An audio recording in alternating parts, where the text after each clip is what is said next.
Bueno, ¿qué visión tiene al respecto de la decisión que se ha tomado esta mañana de que una modificación en lo que es el cepo cambiario? Bueno, en primer lugar, todavía hay bastante poca información, pero por lo que he escuchado y he podido ver un poquito de los titulares de los diarios, de lo que pasó hace 2 horas y media atrás, es que no se ha levantado el cepo cambiario como algunos han comentado o han titulado, sino que estamos volviendo a los inicios del cepo cambiario, como al principio del cepo en finales de 2011, noviembre y diciembre de 2011, lo primero que hubo era que para poder comprar dólares tenías que pedir permiso a la FIP y de acuerdo a tu capacidad contributiva, que la medían por impuesto a las ganancias, o vaya a saber por qué alquimia, porque en realidad era, vos si te recordás, no era nada transparente. Empezó a suceder que algunas personas iban una semana y le decían que no, iban la otra semana la misma persona y le decían que sí, luego de nuevo le decían que no, personas con el mismo nivel de ingresos, de declaración, etcétera, unas tenían y otras no, es decir, que no había ninguna regla clara, era de acuerdo a lo que lo que decidía quien estaba autorizando o no, o la orden que tenía de abrir más la venta o cerrarla más.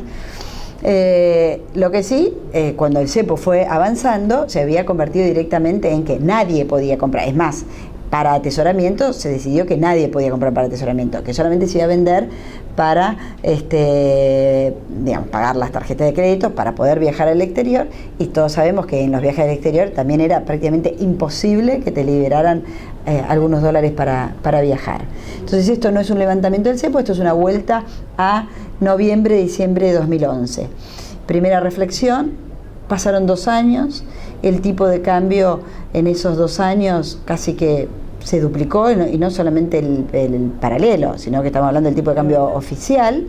Se perdieron, más o menos estábamos en 50 y pico de mil millones de dólares, yo no me acuerdo la cifra exacta, y ahora estamos en 29.000, es decir que se han perdido una cantidad enorme de reservas en el interín, y además la inflación, ¿sí?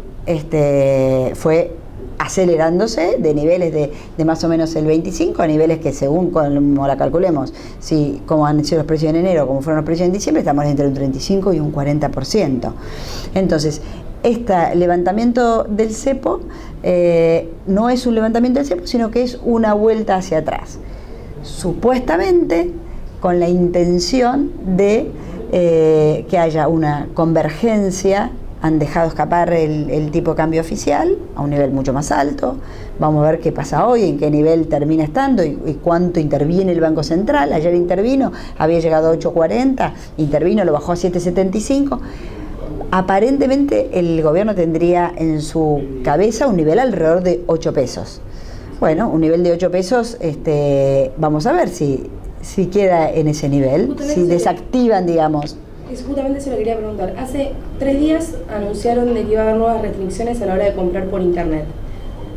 Hubo un dólar oficial descontrolado que llegó a tocar los 8,15, 8,20 y un blue con un pico bárbaro. Y hoy se anuncia esto. ¿Cuál consideras que es la medida y la visión de que ellos están realizando en este momento? ¿Por qué lo realizan? Si se cambian y se contradicen en muy pocos días. Tu pregunta es muy buena, y yo voy a decir algo que lo escuché decir hoy a Labaña en radio y que me pareció bastante acertado como imagen. Él decía que cuando vos vas a hacer una ruta y el auto que va delante tuyo hace zigzag, digamos, la medida prudente de cualquier conductor es establecer distancia, porque sabés que si no en algún momento chocás.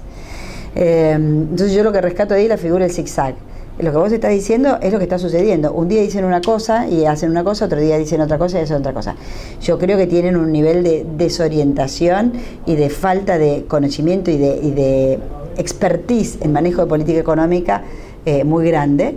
Y bueno, cuando vos ves quién está a cargo en este momento del cargo más alto de lo que es la conducción económica, es un funcionario que no ha tenido experiencia previa, no ha sido ni ha estado a cargo de un banco, ni ha sido ministro de Economía de una provincia, sino no tiene experiencia en política económica, y tampoco es un experto en macroeconomía, es un experto en historia económica. Entonces su visión de la economía es una visión más política de la economía, pero no tiene una visión y un conocimiento real del manejo profesional de la política económica. Y entonces eso para mí se traduce en estos bandazos, en estos cambios de que un día el dólar sube por el narcotráfico, el otro día el dólar sube por los especuladores, el otro día sube por una compañía petrolera, pero se puede, digamos, blanquear, o sea, por un lado el dólar subía por el narcotráfico, pero seguimos teniendo el blanqueo que podía venir de cualquier lado del dólar, ¿sí? Pero aquellos que tenemos todo en blanco no podíamos comprar un dólar. Cuando lo pones todo junto, te das cuenta y lo mirás y vos decís, esto, más que una política económica inconsistente, esto es prácticamente no sé si qué palabra utilizar, pero es una obra kafkiana. Cuando renunció Moreno, justo hubo un encuentro de líderes en el cual coincidían de que las expectativas iban a ser positivas, sí, que iba a haber un cambio de imagen. Pero hace unos minutos lo escuchábamos al ministro de Economía con una actitud de soberbia, manteniendo la misma línea. De vuelta, porque hacemos un retroceso, en el cambio de imagen que quisieron hacer no lo pudieron sostener. Es que yo creo que nunca habíamos avanzado. Lo que yo creo es que los argentinos nos tenemos que dar cuenta de que así como no podíamos aceptar que Moreno patoteara como patoteaba o pusiera un arma sobre la mesa, ¿sí? O que no podemos avalar con el voto a funcionarios o a... Los funcionarios no lo estamos votando, pero a dirigentes políticos que traen funcionarios que tienen esas actitudes. O yo lo escuchaba el otro día a Samid diciendo, digamos, justificando que Moreno ponía el arma sobre la mesa porque defendía a los argentinos. Es una visión, no sé, del medio oeste americano. Claro, entonces yo creo que ahí hay un problema en la sociedad argentina que un poco le gusta esta cuestión, a veces un poco así más matona de alguna manera, ¿sí?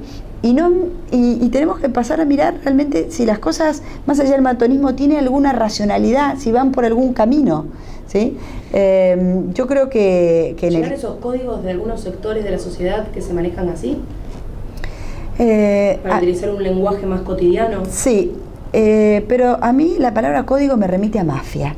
Yo creo que las personas tenemos valores, no códigos. ¿Sí? Yo cuando, esto voy a hacer una referencia, yo cuando escucho a mis alumnos hablar de códigos, los corrijo instantáneamente, le digo, no se dejen permear por este tipo de ideas y de vocabularios. Códigos tenía la mafia, códigos tienen las personas que están en el crimen, ¿sí? Las personas que no estamos en la mafia ni en el crimen tenemos valores, tenemos honestidad, tenemos palabra, ¿sí? Y entonces nos movemos dentro de eso. Eso es un nivel de calidad de vida y de calidad de sociedad muy superior a la de los códigos. Dolina decía que la escuela sigue siendo la escuela y la educación, sí, y no la calle, como dicen. Claro. Y ahí nos metemos en otro tema, porque volvió a aparecer después de 45 días para anunciar un proyecto de progresar, sí, y no tocó todos estos temas que nosotros estamos hablando. ¿Considerás que, y una experta en la educación, va por ahí la solución? ¿A dar un subsidio, por decirle, un incentivo? A mí me ha llamado mucho la atención la reacción de mucha gente en Facebook, muy en contra de la medida, muy como diciendo, pero ¿le vamos a dar plata a los chicos para estudiar? Por otro lado, este tipo de medidas existen en muchos países, ¿sí? Porque hay realmente un fenómeno que no es solamente argentino, sino que es un fenómeno internacional. Los nini es un fenómeno que excede largamente a Argentina, y en todos los países se discute mucho cómo solucionar esto. En Argentina se juntan además otras cosas, se junta la gran volatilidad económica que hemos tenido, y que en muchos hogares hay hay al menos 2 generaciones, abuelos y padres, que no han trabajado, que han vivido de la asistencia pública o de los planes de asistencia social.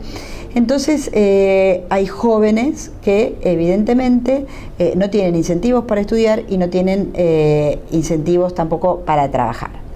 Si eso lo vas a corregir o no lo vas a corregir con 600 pesos al mes, yo en principio te diría, no lo vas a corregir.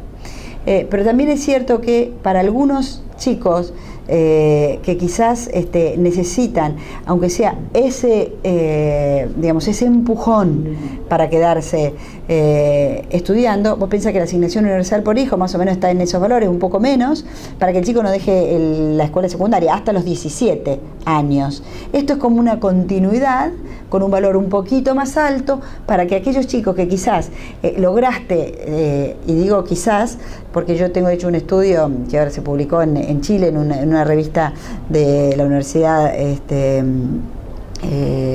Alberto Hurtado de Chile, que muestra que en realidad la asignación universal por hijo no ha tenido un efecto positivo en mejorar la cantidad de años de educación que finalmente terminan teniendo los chicos. Es decir, por lo menos en un principio no mejoró el atraso educativo de los chicos, sobre todo de los de la escuela secundaria. Porque un chico de 14 o 15 años que no quiere estudiar, que significa realmente un esfuerzo, no lo vas a convencer con 400, 500 pesos. ¿Sí? ¿Por qué? Porque lamentablemente hay un montón de actividades ilegales que están alrededor, muy a mano de estos chicos que están realmente desguarecidos de formación, desguarecidos de familia, desguarecidos de actividades en el sector formal. Y entonces esos chicos es muy difícil volverlos a sumar a la escuela. Acá en la provincia de Santa Fe y en la ciudad de Rosario se está trabajando en esto y desde antes y cuesta un montón volver a reincorporar a esos chicos a la escuela. Entonces yo creo que yo no soy politóloga, pero lo que puedo llegar a pensar es que es una medida totalmente paliativa y quizás, viendo los tiempos, la presidenta sale a anunciar esta cuestión social y después de mal modo el ministro de Economía sale a anunciar otra parte del ajuste.